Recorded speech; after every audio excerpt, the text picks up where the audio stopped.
안녕하세요. 바다를 보면서 듣는 라디오 채널 인프피 라디오씨입니다. 오늘은 지난 시간에 예고했던 대로 바로 쇼펜하우어의 철학 이야기에 대해서 오늘 이야기를 해드릴까 합니다. 제가 지난 시간에 얘기해드렸죠? 의지와 표상으로서의 세계, 이 이야기를 오늘 이야기를 해드릴 건데요. 굉장히 쉽게 제가 설명을 해드릴 테니까 끝까지 한번 재밌게 들어주시길 바랍니다. 제가 좋아하는 독일 철학자죠. 아르투어 쇼펜하우어, 인티뷰형의 철학자입니다. 저는 천재를 남과는 다른 생각을 할 수 있는 사람이 바로 천재라고 그렇게 생각을 하거든요. 물론 천재의 기준은 다 다르겠지만 저는 그렇게 생각합니다. 남들과 다른 생각을 할 수 있는 사람, 그것이 바로 천재라고 생각하는데 바로 쇼펜하우어가 천재적이었다, 천재적인 철학자였다라고 저는 생각을 한답니다.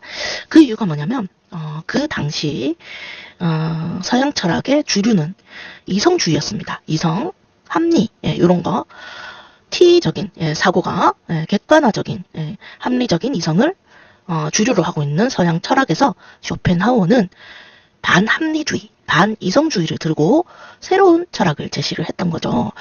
자, 남과 다른 생각을 해서 다른 철학을 내놓으면 그 세대에서 과연 환영을 받을까요? 아니죠. 남들이 다 예스하는데 노 하면 안 받아줘요. 그래서 그 당시 19세기의 쇼펜하우어는 비주류의 철학으로 인기가 별로 없었습니다. 그리고 이 합리주의의 철학이 거의 끝나갈 무렵에 19세기에 들어와서 쇼펜하우어의 말년에 들어와서야 비로소 쇼펜하우어의 반이성주의, 반합리주의적인 철학이 주목을 받게 되었던 것이죠. 그럼 오늘은 제가 쉽게 얘기를 처음부터 다시 한번 얘기를 해드리겠습니다. 서양 철학의 18세기 중반까지의 서양 철학의 중요한 주류 철학은 이성주의였는데요. 소크라테스, 데카르트, 칸트, 헤겔에 이르기까지 세계를 이해하는 것을 이성으로 판단을 하려고 했던 것이죠.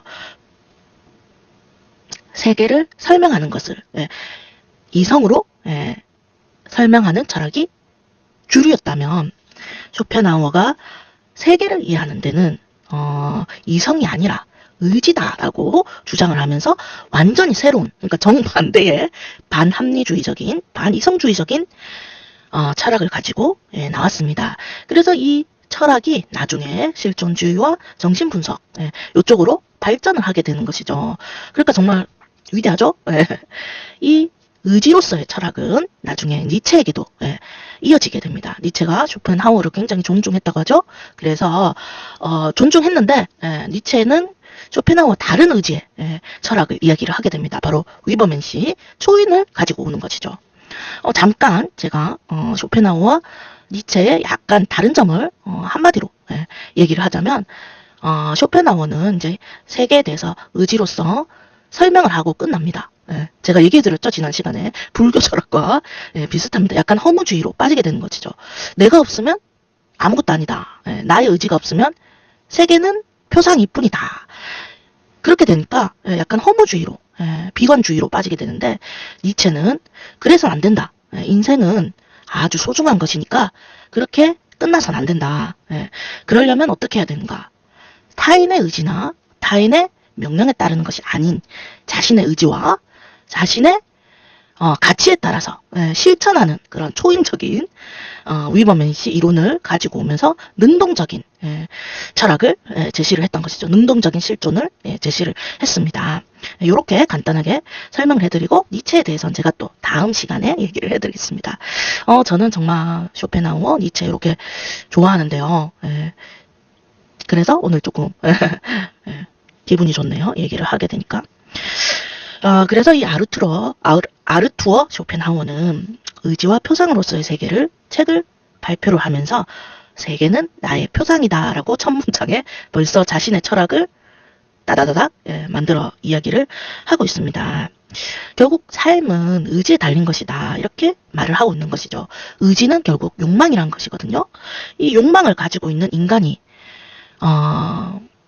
인생을 살아가는데 내가 뭘 하고 싶다는 의지가 있어도 세상은 그렇지 않잖아요. 내가 뭘 하고 싶어도 다 이루어지는 게 아니잖아요. 내가 뭐 부자가 되고 싶다고 해서 막 부자가 되진 않잖아요. 그러니까 이 쇼펜하우어는 나의 의지와 상관없는 세계에 대해서 이야기를 하고 있는 것이죠. 그런 의지는, 내가 가진 의지나 욕망은 내가 꿈꾸는 세계와는 전혀 다른 그런 것을 가져다 줄 수 있으니까 결국 의지는 고통을 준다. 이렇게 생각을 했습니다. 쇼펜하우어는요. 비슷하죠. 불교랑. 불교에서도 말하잖아요. 인생은 고다. 고통이다. 이렇게 말을 하잖아요. 그래서 거의 부처님의 사상과 비슷하는데, 그럼 이 쇼펜하우어가 그걸로 끝내라. 이렇게 말한 건 아니고요. 그럴 수도 있다. 세상은 내가 생각한 거 다를 수가 있다. 이거를 인정하라고 그렇게 말을 했던 것이죠. 내가 아무리 어떤 의지와 욕망이 있어도 세상이 나의 의지와는 다르게 흘러가니까, 맹목적으로 흘러가니까 그런 부분을 그럴 수도 있다. 이렇게 생각을 하라고 했습니다. 쇼펜하우어는요. 인간은요, 의지가 있습니다. 이런 삶이 고통이지만 살려고 하는 그런 의지가 있는데, 그 의지대로 산다고 해서 모두가 행복해지고 성취돼지고 내가 바라는 대로 세상이 굴러가지 않는다는 것이죠. 그래서 이 어쩔 수 없는 현상을 받아들여야 된다. 그러면 어떻게 생각이 들까요? 나만 그런 고통을 겪는 게 아니거든요. 왜 나는 내가 생각한 대로 안 되지? 남도 똑같은 거예요. 남도 똑같이 나처럼 자기 의지대로 안 되는 그 세상을 살아가고 있는 거거든요. 그래서 이 쇼펜하우어는 이런 현상, 이런 세계, 이런 내가 보는 표상으로서의 세계는 나하고는 아무 상관이 없다. 이렇게 말을 하고 있습니다. 그래서 그런 세상은 나의 책임이 아닌 것이다. 남의 책임도 아닌 것이다. 이렇게 말을 하고 있습니다. 결국 남과 나는 다르지 않다. 이렇게 보고 있는 것이죠. 그래서 이 인간이 인식하는 세계는 나의 의지로서의 세계일 뿐이다. 나의 인식으로서의 세계일 뿐이다. 이렇게 말을 한 것입니다. 그러니까 내가 없으면 아무것도 아니라는 거예요. 그래서 중요한 것은 이 쇼펜하우어가 말하고자 했던 것은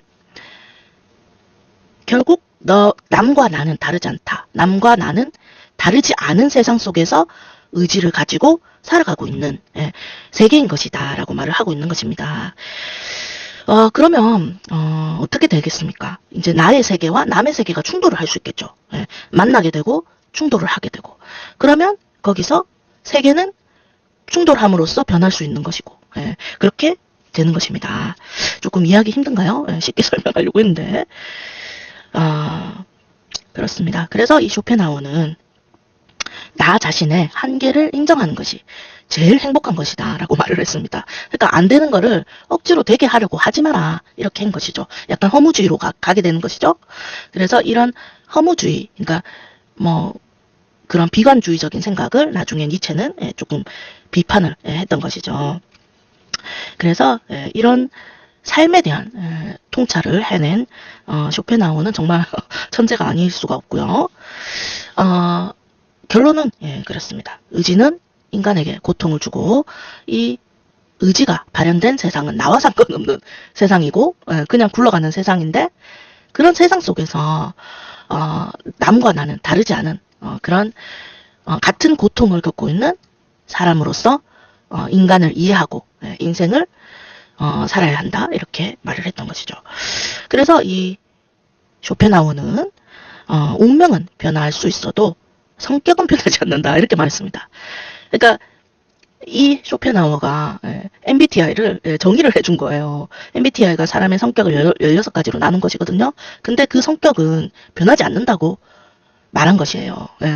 그러니까 MBTI를 안 믿는 분들도 있지만 저는 쇼펜하우어가 이렇게 인정을 해줬기 때문에 성격은 잘 변하지가 않거든요. 그래서 자신의 성격을 알면 자신의 한계를 알 수가 있고, 그 한계를 인정하면 또 만족을 할 수 있는 그런 세상을 살아갈 수가 있는 것이죠.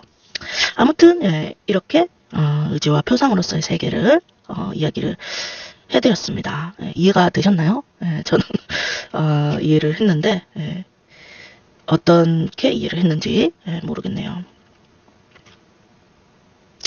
그래서 이 내가 가진 의지를 남도 가지고 있고, 남의 의지도 어떤 세계를 가지고 있는 것이니까 결국엔 남과 나는 다르지 않고 나와 남은 같이 가야 되는 그런 존재로 인식을 하면 되는 것이죠. 아, 그렇습니다. 뭐 설명을 했는데 이해를 하셨으면 좋겠고요. 이 쇼펜하우어가 굉장히 존중했던 인물이 있어요. 바로 괴테입니다. 괴테 아시죠? 파우스트랑 젊은 베르테르의 슬픔을 만드신 이분도 굉장히 철학자들에게 많은 영향을 주었는데요. 이분의 MBTI는 괴테의 MBTI는 INFJ 유형으로 추정이 되고 있습니다. 괴테 이야기에 대해서도 다음에 이야기를 해드리고요. 니체에 대해서 또 다음 시간에 이야기를 해드리고 그 다음에는 제가 비트겐슈타인 말할 수 없는 것은 말하지 말아야 된다. 침묵해야 된다. 이렇게 말한 비트겐슈타인에 대해서도 다음에 짧게 이야기를 해드리겠습니다. 그럼 오늘은 여기까지입니다. 다음 시간에 또 만나요.